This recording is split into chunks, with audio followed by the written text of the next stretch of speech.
People are always planning for failure, like what if it goes wrong? But often it's what's going to go right is just as dangerous. I'm Rob, I'm the co-founder of Moth Drinks, and I am unemployable. We sell a can every 5 seconds. So I walked in, interrupted this meeting, said, I'm really sorry, I've been emailing, but can you drink these and call me? So you literally just put them on the table. I put them in his hand, so drink these and call me. What will be that data that you know we've done it? Because Moth is just everywhere, just absolutely exploded. Cocktails was the excuse to work together. He gave us that like first account that anyone had heard of, which really made a difference for us. But then, and it's great, we'll do lunch in November, and then 2 weeks later he died. Hi everybody, and welcome to the Unemployables. Rob, welcome to my boozer. Thank you very much. It's nice, isn't it? It's gorgeous. I wish I had one. Thank you so much to ITV for making this happen. It's just brilliant. This is not a podcast, this is a pubcast. That's how every podcast should be. Yeah, there you go. Right, listen, and thank you for supplying these absolutely fantastic drinks. So, I mean, listen, on that note, we noticed you this year as part of when we're doing our huge extensive research where we look over thousands of companies, because Moth is just everywhere. It seems to be a brand that's just absolutely exploded. Now, I'm sure there has been, and if you imagine the iceberg, there's been a shit ton of work that's gone below making that happen. But you must be enjoying where the business is right now with the way that it's going, right? Yeah, I mean, the fact that anyone who isn't my mum knows who we are is still amazing every day. Like, people send me, so it's really tragic, but nothing makes me happier than people send me pictures of empty cans out in the wild. I never thought my WhatsApp would be full of litter pictures that would make me so happy. So you send them in, right? So honestly, if you see a can on the floor, please recycle it after taking a picture and sending it to me. So yeah, no, it's totally surreal. Listen, let's just, we'll go back, but let's just, you are in an incredibly competitive space. Yeah. What do you think are the 1 or 2 or 3 things that you think have helped to make this happen? So it is competitive, but when we started, we were the only ones doing it. So we did kind of get there first, and we have built that category. So that definitely helped. You know, I would love to claim that 7 years ago, we were these visionary founders and we knew the way the world was going, but we just wanted a better cocktail. It turns out 7 years later, it's the biggest trend in alcohol. And, you know, we'll claim that we knew that the whole time. But one of the biggest... Did you know that the whole time? Absolutely not. We just thought it was a category that needed help, right? And we wanted to be consumers that enjoyed it. Hey, why Moth? So I can spell it, which is really important, all by myself. But we used to have a different name, but it was unspellable. And we used to think to be premium, you used to have to be like really sort of kind of snobby and exclusive. And that's not true. You can be inclusive and luxury at the same time. So it used to be a French name. But when we went back to the sort of premise, it was like, I want a Negroni as easy as a neck oil. I want to have a margarita as easy as a glass of white wine. That doesn't mean you have to wear the right shoes and a bow tie. Like, you can be inclusive and luxury. So what's a name that means everybody can spell it, everyone can understand it, you can remember it, but we're all moths to a flame around a cocktail. We're sociable, we come out at night. That's kind of the world that we started to paint. But there, and so in terms of that focus, that piece around what makes us different and what gives us a bit of an edge is focus. There aren't many RTD brands that only sell RTD. So Diageo make a gin and tonic in a can with Gordon's, but they've also got gin. I'm being dead, it's RTD. Yeah. What's RTD? So ready to drink. So that's ready to drink, right, okay, sorry. No, you're good. I talk like everybody knows what RTD is because I live in a tiny bubble. But lots of people make canned cocktails, but you know, they might rather sell you beer or rather sell you gin. It's the only thing we do. All we've got is those cans. We don't do anything else. We don't do cheese, we don't do beer, we don't do spirits, just this. And focus is a bit of a superpower. So if it's probably one thing, just doing one thing well is one of our values. It's on the wall in the office. Just do one thing well, and that's all we do. And your socials are pretty awesome. Like, you get some, you've really managed to get people buying into this literally, but following it as well. How are you doing that? Is it all around the branding? Is it about the storytelling? Is it both? What is it? Yeah, we used to say we wanted to be the sort of like a ready-to-drink cocktail that you wouldn't be ashamed to take home to meet the parents. Yeah. So lots of ready-to-drink cocktails are sort of cheap and cheerful, and alternative to beer, and that's fine. But it's not something you'd be proud to be associated with, or you'd have in your fridge at home. It's just sort of on the go. Whereas for us, we really invested in brand and what we look like, and every little detail. You know, another one of the values for us is that every little detail matters. So we're a small can, but every ingredient, every word, every color, every shape is really meticulous. We're very obsessive. So for us, that little bit going over and above, and that seems to resonate with people, makes people loyal, makes people love the brand, be proud to tell people about it, which in RTD is quite rare. You know, people don't love to say, I drank this amazing cocktail in a can. It's just something you had on the way home. Whereas for us, they talk about it. Do you think founders are obsessive? I mean, is it possible to be a founder and not be obsessive? Do you know what? I really hate the idea that you have to be some sort of unhinged, obsessed maniac to be a founder. It takes all kinds to be a founder. And I don't think there's the idea of like the only founders who succeed get up at 6 and work till 6 without sleeping and go all the way through, and that's how you start a business and that's how you win. I fundamentally disagree with that. There are times where you'll have to sprint and it's hard work and all the rest of it, but you can win I think the founder of Moonpig, I think it was Nick Jenkins. I remember seeing early on into the journey, he was like, I got in at 9, I went home at 5, I never missed a school play, I never missed anything, I didn't ruin people's lives around me to do this, and he still won. And that for me is incredibly inspiring. Really, that for you was kind of like, I don't mind working hard and I love it, and being in the trenches is great fun, but that's short term. If you don't have a plan to have something sustainable, eventually you'll burn out, and then where are you? Yeah. So take us back to the early stages. Have a drink. Take us back to the early stages. Where did this love of alcohol come from? Well, when I was a very young child. No. So look, I think so. Shout out to your parents. No. Cheers, mum. No, look. I think so. People say, "Why do you do cocktails and why food and drink?" Fundamentally, I think the best way to look after people is food and drink. I think really the best way to look after people is drink. I think really the best way to look after people is cocktails. So it comes back, the why of why you do the whole thing is, we as a species, as good as we get, is sitting around a dinner table, ignoring the washing up, that little feeling after dinner. So honestly, from my perspective, it's about looking after people. And I fell in love, I went and did hospitality after university, and I fell in love with food and drink and hosting and looking after people. And that distilled became Moth eventually. But at the end of the day, you're trying to make it. So one of our why as to what we do is to serve a little happiness. Every day, a little something that we can add something positive. Yeah. Was it brutal in the beginning? Because so often you hear that some people got lucky, and sometimes you hear people like, whoa, what they went through to create this. What was it like in the earlier days? I mean, everything all at once, right? Horrific and brutal and brilliant and charming and addictive, but all the things, right? It just within hours of each other. So I think from my perspective, it's there's no one overriding emotion for the early days. It's just a total roller coaster. But that naivety that you start with, because this is our first business, that you don't know what's How old were you when you started it? 24, 25. Oh, so you're early getting I am now. So that naivety when you start is a superpower, because you don't know what's normal, and you don't know that, things go wrong, and you don't know that maybe that first order for Waitrose is ridiculous in your forecast compared to, so you just don't know. So I think that emotional roller coaster but that's what's so addictive and what makes me totally unemployable after doing this, right? Like, it genuinely, it's so fun and you're in it.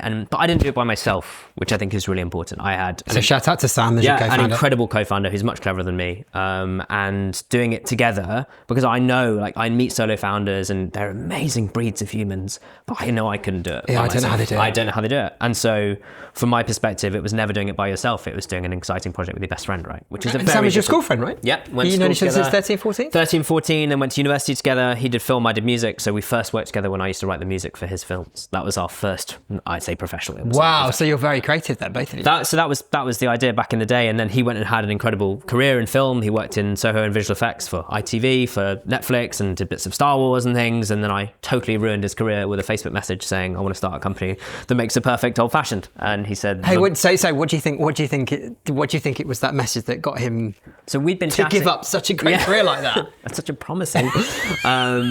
So we'd been talking about wanting to do something together. And honestly, before cocktails, it was, I just want to work at a company that I want to turn up to every day. I want it to be somewhere that is a positive influence on my life, where I turn up, I feel valued, I know what I'm doing, I know why I'm doing it. I still don't necessarily know what I'm doing, but we're working on that. But genuinely for work to be a positive influence. And we started at that and we got to cocktails. So culture and how you look after people and how you make people feel at work came first, and then it became cocktails. So cocktails was the excuse to work together and to do something together. Nice. And that was a specialism for me. I'd been a bartender for a long time and it all worked out. But first it was, I want to go to work and enjoy it, and I want it to be a positive, which is not a given. So many people turn up dreading it and spend their Sunday night scared out their minds for Monday morning, and we didn't want that. So if you go to Moth HQ, there is a fun vibe, right? It's because it's important to you that everyone has that. I would love to ruin everybody's future career by making it the best place you ever work. I mean, genuinely, like, it's amazing when people find other opportunities and we encourage them. I would love them all to go and start their own businesses and go through the badness. But genuinely, that comes first, and you really can win commercially by treating people better. Yeah, there's a link. Yeah. So Waitrose, 200 stores, is that right? I think it was 180 when we first went in. Yeah. Where do you begin in terms of getting in front of someone like Waitrose? How do you get their attention, and how do you then start to make it work? That's 3 questions, quite big questions in one there. Yeah, you start by emailing them for 2.5 years and being ignored. So seriously, you've got to have a very thick skin, because you are going to get ignored. You've got to not know why they're not replying to all these hundreds of emails. No, seriously, we emailed them for a long time, and we used to be in little glass bottles and we were way too expensive, and that was wrong fit, wrong thing. I look back and I'm like, I was crazy doing that. But we didn't know. You don't know what you don't know. So then we went to Waitrose, have a big food and drink show every year. We turned up, we booked onto a tour, and nobody showed up to do the tour, and the tour guide didn't show up. And so one of the head buyers at Waitrose was like, well, I'll do it. So we walked around for like an hour and a half on what was supposed to be a sort of customer tour, like talking to other producers with the like head of spirits at Waitrose, a guy called John, who's been... That's what you called a bit of luck, right? Astonishing amount of luck. No one sat in this chair should say they didn't get luck to get here. But wow. So we went around with him just asking him so many stupid questions like, would you do this? Would you do this? How much did it cost? What do you think if we did this? And he was incredibly generous with his time and insight. And when he went away, and a year later in the middle of COVID, you go, hi, remember us? We listened to exactly what you said. We listened to all the things. And here's our not quite finished brand. What do you think of these 4 bits of branding? Here's 4 Negronis and 3 espresso martinis. Which one would you love? What do you think would work for the Waitrose customer? And people ask like how we get into grocery, and it's not really a replicable story because we were so lucky at such a unique time, both in the category and in COVID and meeting the buyer. You know, there's a huge amount of luck that we then worked very hard on. But yeah, so we kind of, Waitrose saw the brand before it existed, and we're a huge part of the liquid and the brand and what Moth finally turned out to be, which is not something you can often do with a retailer. But it was unprecedented time in the middle of COVID. Do you think that chance meeting then, and the way that no one came, would you put that as one of the most pivotal breakthroughs you got in the history of Moth? I have, like, in the back of my brain, a bit of a list of people who, if you have forks in the road, have taken you one way rather than the other. And there's a few of them. One is the Selfridges buyer, who ignored me for 6 months. Right. And then I walked into Selfridges and I said, is Terry here? Yeah, we got this through the research. And they said, yeah, he is, but he's in a meeting. But don't interrupt him. I said, I would never. But where's the meeting? And they were like, well, he's downstairs. So I walked in, interrupted this meeting, said, I'm really sorry, I've been emailing, but can you drink these and call me? And this is when we were in little glass bottles. And so you literally just put them on the table? I put them in his hand, so drink these and call me. And 2.5 weeks later, he called me and said, all right, actually, we'll give it a try. And so he gave us that like first account that anyone had heard of, which really made a difference for us. It meant Selfridges meant we both went full time. We didn't pay ourselves anything, but we went full time on the business. We made that opportunity work. And just as we were rebranding to Moth, he called me to say he was leaving Selfridges. And so I said, thank you. And I got the opportunity to say thank you so much for giving us the chance, the opportunity, and here's all the cool things we're doing. And look, when we're in Waitrose, I'd love to show you because I'm so, come on, Dad, I'm so proud.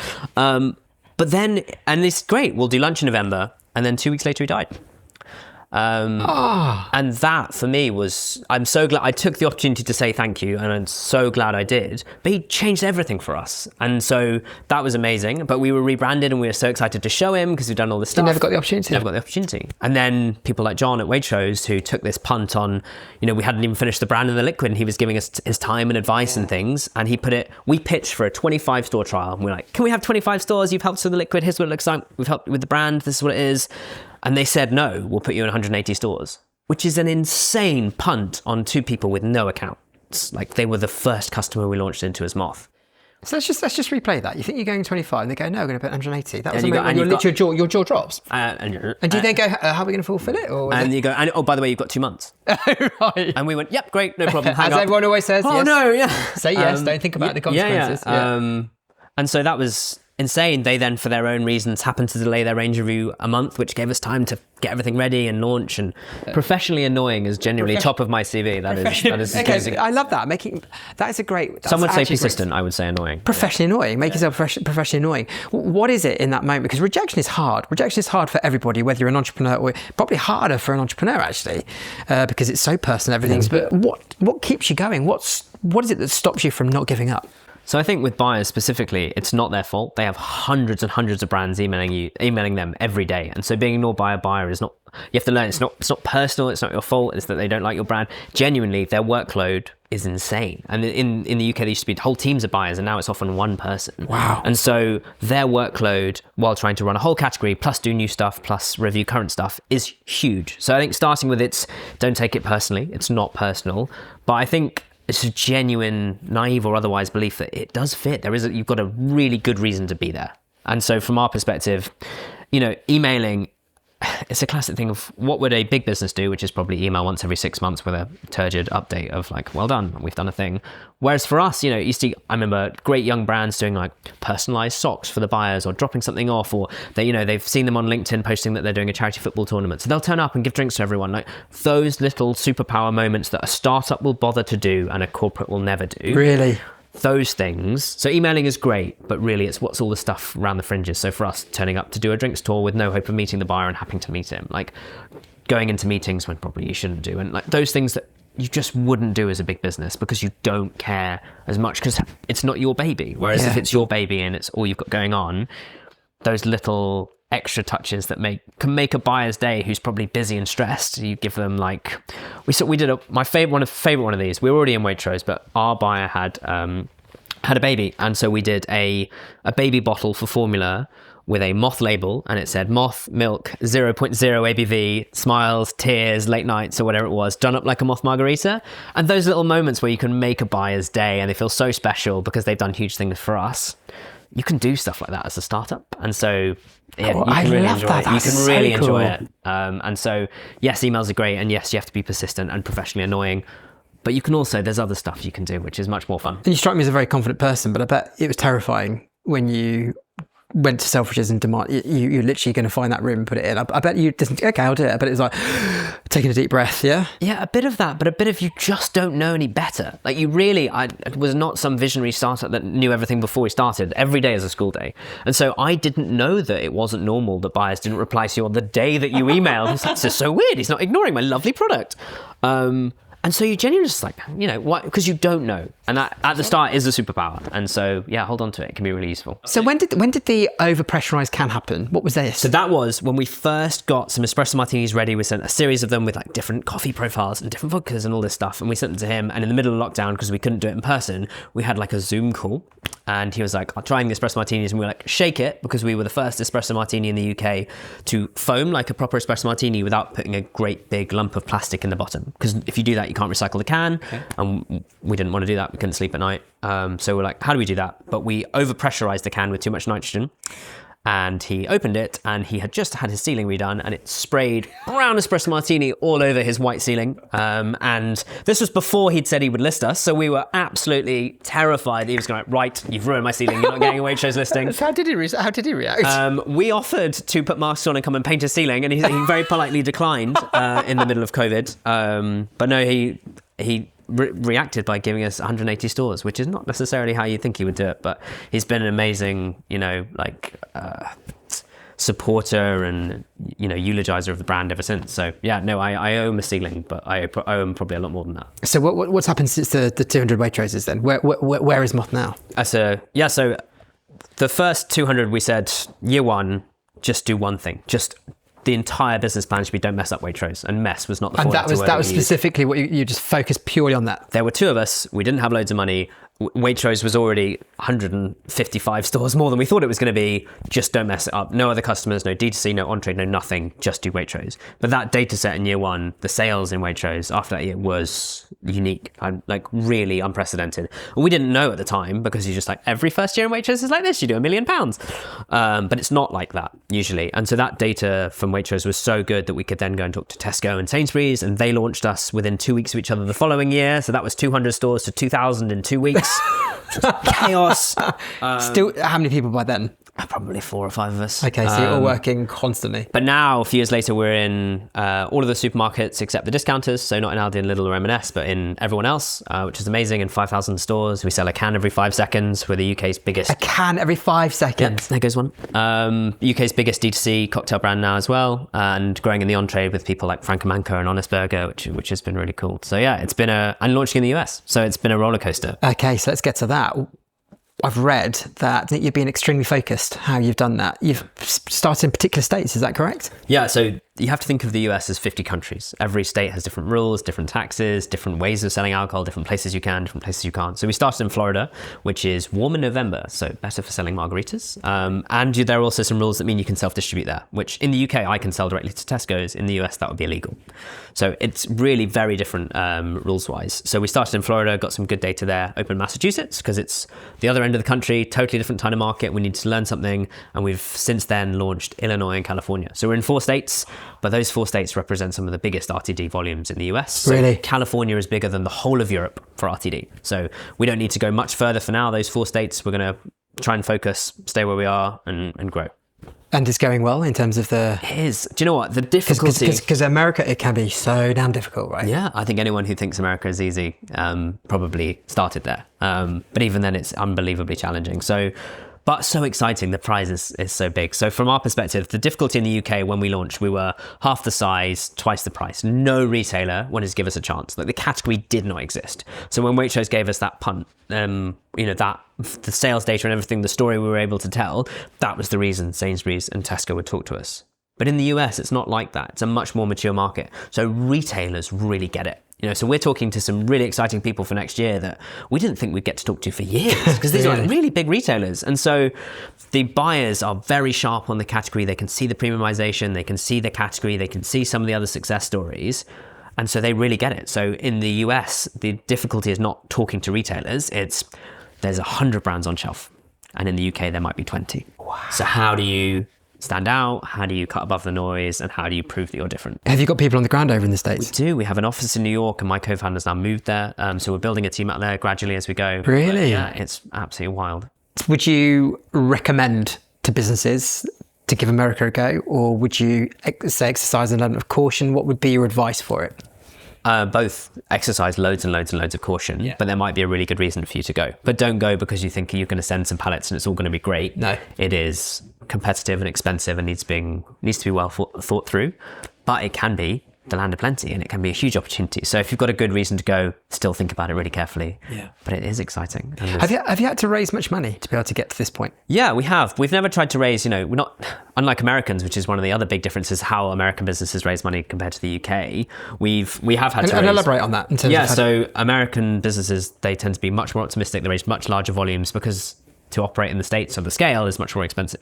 In the UK, we tend to... Sorry, is that to detriment of the in terms of the valuation, or do they tend to get pretty good rates on the valuation? Everything is... It's an interesting time in the US and the UK at the moment for funding, but traditionally, I would say like a pessimistic American valuation is miles above a European optimistic valuation. They are just much more optimistic about their outlook on things.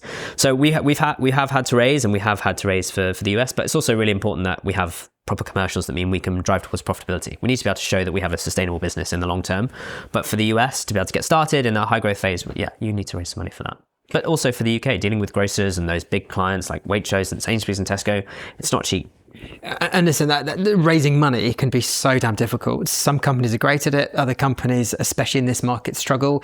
Is there anything from the experience that you've been through that would help, any fast growth businesses watching this in terms of just helping them maybe to get that money that they're trying to raise? Is there anything that you discovered along the journey? Yeah, I think being realistic on how long it takes. It will take you much longer than you think, and how much of your time. Raising money is a full-time job. And it is a huge distraction. I think you need to be very aware of how much of your brain power and time out of the business you're going to have to raise the money. So being really careful about when you do it, not leaving it too late, and then getting some grown-ups, as we call that. This is our first business, so we're very fortunate that we got early into the business some incredible advisors and investors who are much smarter than us, have done it before, and can really guide us through that process, because you can make some mistakes early on that can set you up for failure later. But we're at the point now where we're very lucky. There's not a single one of our investors I wouldn't go for a margarita with. But that's not the case for everybody. So choosing very carefully who you take money from, how long you think it's going to take, how much of your brain it's going to occupy day and night. Got to be realistic about these things. Do you think you've got to be careful with investors in terms of sometimes the fact that they want you to, they're thinking about the big exit and you might not be? Is that something that you've discovered, that sometimes it's a case of managing both expectations? Because it sounds like you're having such a great time. You probably wouldn't have been thinking about that right now. Yeah, and if you're thinking about the exit as your ultimate goal, then that's not the right your ultimate goal should have an exit. If you want to sell, might have an exit as a consequence of what you're trying to do. So we want to be global #1 premium RTD, and as a consequence of that's the game, is it? Just do that. It'll be easy. Turns out. But on that journey, we might have an exit, right? So for us, but the goal is not the exit. If the only goal is a financial, you're not going to get there, and people will see through you straight away. You lose all that authenticity. But I think aligning what you want, and an investor wants before they give you any money is key. Every pound you take from an investor is a promise to give it back with some interest, with something back. And if you're not aligned to what you're doing and they want you to do something else, you're always going to have a tension. So you need to be, clarity is always going to be kinder for that relationship. I bet you've been surrounded by some brilliant people with this business. Is there anything, any one advice or number of advice that you've been given that really sticks to mind, and something that has really become your blueprint? Yeah. I think there's a couple of bits. One is, I always say this, and people get bored of it, but I think it's really helpful. People are always planning for failure. Like, what if it goes wrong? What if it goes wrong? And that's what keeps you up at night, and you wake up at 2 a.m. in a cold sweat. What if, something goes wrong? But often it's what's going to go right is just as dangerous. So what if everything you're working towards actually happens? Yeah. Do you have enough money to fund it? Do you have the team to do it? If you get Tesco's and you've been working on it, but actually you can't afford to make the stock and you don't have the team, you don't have a marketing plan to do it, that will kill you much quicker than rate of sale not being where you want it to be in another retailer, right? Yeah. So there are lots of things in the UK, unlike other countries, that actually protects you from being sort of immediately kicked out and things like that. So the UK is actually a very safe environment in grocery for startups. There's a thing called GSCOP, which is the Grocery Code of Conduct that they all sign up to, which is amazing. Not in lots of places around the world, they don't have it. However, you do kind of get one shot. And so if you're working towards something every day, but you haven't actually prepared for it to happen, when things go well, and they might do, you might not be ready, and that can be catastrophic. I think that's brilliant advice. You do naturally worry about what's going to go wrong. Yeah. And you just saying that is really sticking in my mind, that what happens if it goes brilliantly right? I mean, you seem to me like you are a naturally optimistic person. Am I right? Yeah, massively, inadvisedly optimistic. Really? Yeah. Same for Sam? Yeah, both massive optimists. I think we hired, our first hire in Moth was a head of operations, and I used to do the sales forecasting for every retailer, and she's incredible, very data driven, and she's fantastic at forecasting and all that really nitty gritty stuff. And she used to take my forecasts and take 30% off every single one, because she worked out over the course of a year I was roughly 30% optimistic in everything I said. So yeah, I am about 30% over the top on optimism all of the time. This is a premium product. Yeah. So how was that kind of journey for sourcing the best ingredients? How's that been? It's changed a lot. Initially, because we work with spirit partners, we label them on a can. We take the principle that if you go to a great bar, that on the menu it would tell you what vodka or what tequila you were drinking. And so we do the same. But in the beginning, we had no accounts and no reputation and nothing. So we sort of begged brands, please can we use your rum? Please can we use your vodka? Please can we use your lovely tequila? And they took a risk on us, letting us put the brand on the label and serve it to lots and lots of people, because if we'd done a bad job, they might have thought, oh, it was the vodka's fault and not buy that vodka. So we could do a great disservice. But now it's kind of gone the other way. And the best example I can think, our gin is Tarquin's. He's an incredible distiller, self-taught, but twice distiller of the year or something. Just unbelievable. Wow. His part of their Waitrose pitch was people are drinking this gin every week in Waitrose. It just happens to be in a Moth Negroni. And they went, yeah, fair enough. And so it's now listed in Waitrose. So that has kind of gone the other way now, where if you want to sample a tequila every 5 seconds, put it in a Moth margarita and people will drink it in a perfect serve. And it's kind of an amazing now, like, real brand partnership. Whereas at the start, there's just some very kind, incredibly talented spirits producers taking a punt on us and letting us use it. Really? But yeah, now it's, if 73% I think of the margaritas drunk in the UK are Moth. So if you're a tequila brand and you want people to drink it, like an Amigo who we use, it's a great way of doing it. Yeah. Listen, this podcast is called The Unemployables. Yeah. Which is why I'm here, of course. I mean, what do you think makes you? I mean, 25 to start. Yeah. Many of us do our 10,000 hours in a good old fashioned job, good traditional job. Yeah, a real job. That's the word I'm trying to find. And yet, 25, you decided, no, I'm gonna go for it. I mean, that's early to start. What is it you think that makes you so beautifully unemployable? So my degree was a music degree. I thought I was going to be an opera singer. That was the way I thought I was going. Really? So, and there's a lot of transferable skills. Like if you can stand up in front of a room and sing silly Italian things in front of people, doing stuff like this it's really not that bad. It's really enjoyable. So you have a killer voice. Yes, I'm very expensive. I'm not doing it.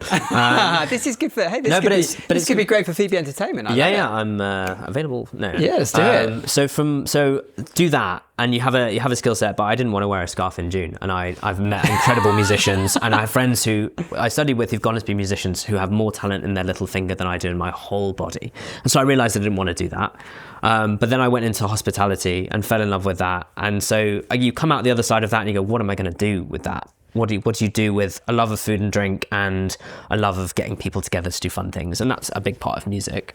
And so I was just incredibly lucky. I say now I wouldn't have started at 30 or 40, but at 25 you are, believe it or not, I was even more optimistic and naive than I am now. And so for me, the skill sets and the really transferable stuff is being happy to take a risk, having a risk tolerance at that age. I don't know about you, but I can feel it as I get older. Your risk changes.